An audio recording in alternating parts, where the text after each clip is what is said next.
Els aires mediterranis sempre han estat molt presents a la música d'en Cris Joanico, tant amb la seva etapa amb el Ja t'ho diré, també amb els Manàs a Trobar, i com no, en solitari. Avui, el cantant de Menorca ve a parlar-nos del seu nou àlbum, Pedres que ratllen. Mirant amunt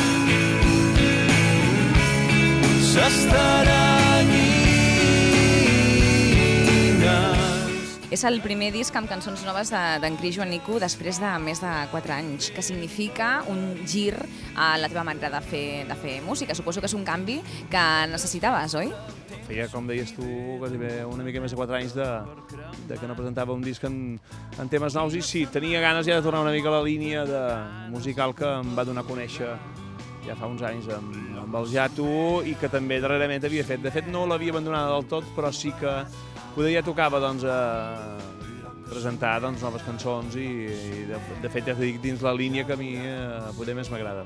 A Pedres que ratllen hi ha més pop, hi ha més indie, hi ha més rock. Tornes a fer unes noves cançons amb aquesta línia, però sense perdre, a més, aquest aire mediterrani que sempre t'ha caracteritzat. Això no t'ho treus mai, eh? Això no ho perdré mai, em sembla. No ho sé fer de cap altra manera. Poder fins i tot a nivell de vocabulari, de construccions i de manera d'enfocar les lletres, i és molt més present Menorca mateix.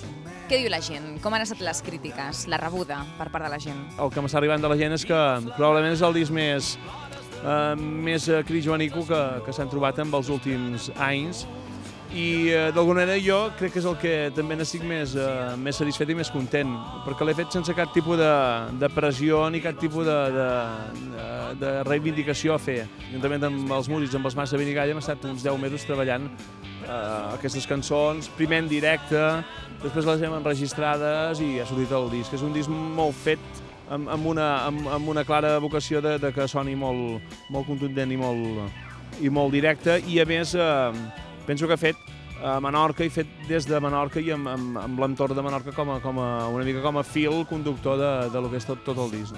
Parla'ns una mica de les metàfores que utilitzes en relació a les pedres amb aquest àlbum. Sembla que facis parlar les pedres, és així? Sí, de fet, ratllar Menorca és parlar. Menorca és una illa de sol, de platja, de vent, de formatge, de no sé què, tal i qual, però de pedres. Hi ha moltes pedres. Tenim una quantitat increïble de tones i tones i tones de pedres ben col·locades, jo sempre dic que és una cruïlla de cultures. Totes han deixat els seus vestigis i la seva empremta en forma de pedra, d'edificis, de restes, i això jo crec que ha configurat una mica l'entorn que a mi és el que he vist els últims anys, i és el que em fa i m'inspira moltes de les cançons que estan incloses en aquest disc. I el primer senzill, Pedres que ratllen, imagino que va en referència a tot aquest concepte que ens explicaves.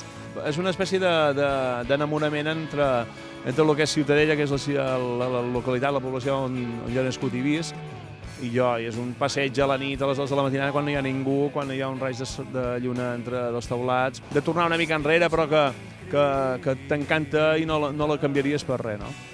Cris, tu que portes tants anys dedicats a la música, cantant en català, primer amb els Ja t'ho diré, després també amb els Manàs a Trobar, en solitari, fent diferents propostes, quina nota posaries a la música que es fa a Catalunya? Jo crec que la música que sempre s'ha fet a Catalunya, penso que ha tingut un estat molt sa i molt notable. El que passa que penso que tenim un greu problema d'enteniment.